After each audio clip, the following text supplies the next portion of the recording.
Isang nakakagulat na palitan po ng opinyon sa X ang gumulantang sa buong crypto community. Ang co-founder ng ECA na si Dom Kwok ay nagbigay ng matinding payo sa isang XRP holder na nagrereklamo tungkol sa mabagal na adoption ng XRP.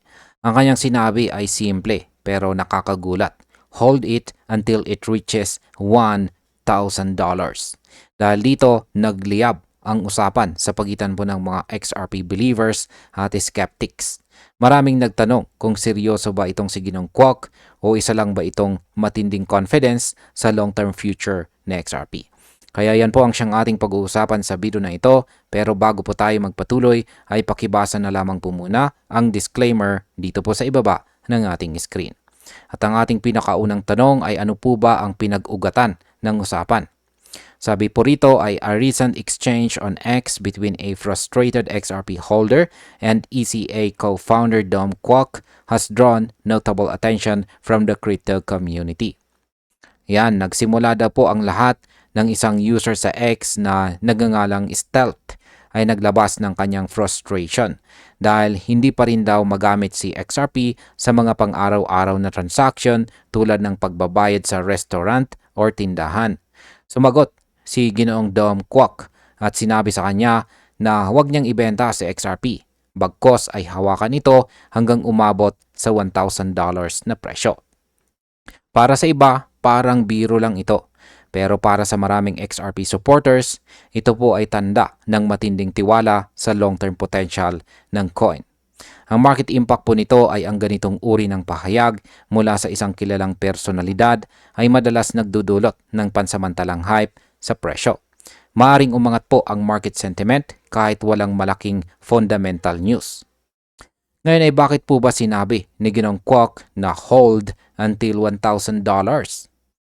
Yan, sabi rito ay while the comment was brief, it triggered a range of responses from within the community, reflecting the differing views on XRP's current value, proposition, and future potential.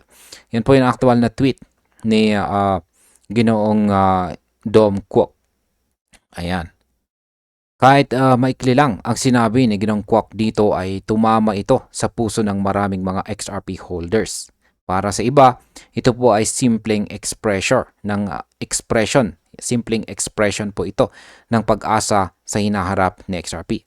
Ngunit para po sa mga skeptics, imposible raw ang $1,000 na target dahil sa laki ng supply ni XRP. Gayunpaman malinaw na ipinapakita ni Ginong Kwok ang kanyang kumpiyansa na darating ang panahon na makikita ng mundo ang tunay na halaga ni XRP kapag tuluyang natapos ang regulatory barriers at fully integrated na ito sa global banking system. Sa market impact, ang confidence ng mga influential figures tulad ni Kwok ay nakakatulong upang mapanatili ang bullish sentiment, lalo na sa mga long-term holders na naghihintay ng next breakout phase. Ano naman ang pinagkaiba ng long-term confidence at saka short-term utility? Sabi rito ay the conversation brought renewed focus to the distinction between XRP's potential as a long-term investment and its current lack of mainstream transactional use. Yan, ang usapan po ay nagbukas ng panibagong usapan sa pagitan ng dalawang magkaibang pananaw.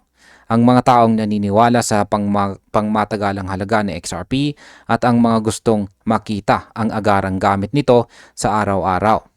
Para kay Stealth, nakakadismaya na hindi pa rin siya makabayad gamit sa XRP kahit sa simpleng lugar. Pero ayon po sa pananaw ni Ginong Kwok, hindi pa ito ang tamang oras. Ang tunay na laban daw ni XRP ay sa long-term value.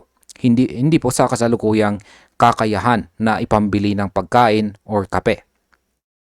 Ang market impact po dito ay kapag ganito ang pananaw ng mga investors, mas tumatagal ang holding period ng coin na kadalasang nagre-resulta sa pagbaba ng short-term volatility. Ano naman ang kahulugan ng pananaw ni Ginong Kwok para sa mga XRP investors?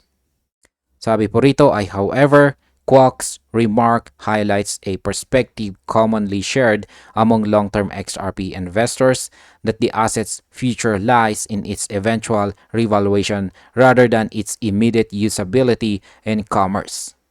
Paliwanag po natin yan. Ang sinabi po ni Ginong Kwok ay nagpapakita ng pananaw ng mga tunay na long-term believers. Para sa kanila, hindi importante kung magamit man si XRP ngayon sa tindahan. Ang mahalaga ay kung paano ito magiging mahalagang bahagi ng global financial system sa hinaharap. Ang tinatawag po nilang revaluation phase ay panahon kung saan tataas ang halaga ng XRP kapag nagsimula ng gamitin ito ng mga bangko at malalaking institution sa cross-border payments. Ang market impact po nito ay kapag nagsimula ang mass adoption ng mga bangko, posibleng makakita tayo ng malawakang pagtaas ng demand na siyang magtutulak sa presyo ng XRP pataas. Ngayon ay bakit naman po mabagal pa rin ang mainstream adoption ng XRP? Sabi po rito ay despite XRP's efficiency and cross-border payments and its integration into various financial platforms, the digital asset has yet to gain widespread acceptance among merchants. Yan, isa raw po sa mga dahilan kung bakit mabagal ang paggamit kay XRP sa pang-araw-araw na transaction ay dahil sa regulasyon. Bagaman mabilis at mura ang sistema ng XRP, kakaunti pa lang ang mga merchants na may kakayang tumanggap ng crypto payments. Marami pa rin ang naghihintay ng mas malinaw na patakaran mula sa mga gobyerno bago po tanggapin sa XRP bilang pambayad. Sa market impact, hanggat hindi pa malinaw ang regulasyon, mananatiling limitado ang real-world use cases ng XRP. Ngunit kapag nabuksan po ito, posibleng magkaroon ng biglaang adoption wave. Ano naman ang mga reaksyon ng community? Sabi rito ay Kwok's response prompted other X-users to share their own perspectives. One user, Grim Reaper, suggested accumulating enough XRP to eventually live off the yield, describing this as the ideal approach for long-term holders who wish to maintain their positions without selling. Ayan, matapos po ang pahayag ni Ginong Kwok, nagsilabasan ang iba't ibang opinyon mula sa mga community members. Isa pang user na nagngangalang Grim Reaper ang nagbigay ng payo na mag-ipon po ng sapat na XRP para sa long-term yield. Ibig pong sabihin, imbis na ibenta agad, hawakan lang at kumita mula sa interest o staking rewards sa hinaharap. Para po sa kanya, ito ang tamang paraan para manatili pong investor nang hindi nawawala ang posisyon sa market. Ang market impact po dito ay ang ganitong mindset ay nakatutulong upang mabawasan ang selling pressure na maaari pong magresulta sa mas stable na presyo ni XRP sa midterm. Ano naman ang sinasabi ng iba pang mga traders? Sabi po rito ay another user, Crypto Tiger 589, took a more balanced stance, recommending that holders take partial profits between now and January while retaining a portion of their assets for passive income options. Ayan, isa pong user naman na si Crypto Tiger 589 ay nagbigay po ng mas balancing diskarte. Ayon po sa kanya, magandang kumuha ng partial profit habang tumataas sa XRP bago matapos ang January. Ngunit panatilihin pa rin ang bahagi ng holdings para sa mga susunod na yield opportunities. Binanggit din niya na kapag naisabatas po ang Clarity Act, maaaring magkaroon ng mas malinaw at ligtas na paraan para kumita mula sa XRP yield products. Sa market impact, kung maisa sa katuparan po ang Clarity Act, ito ay magbubukas ng pinto para sa mga regulated crypto yields na siyang magpapaangat po sa interest ng mga institutional investors.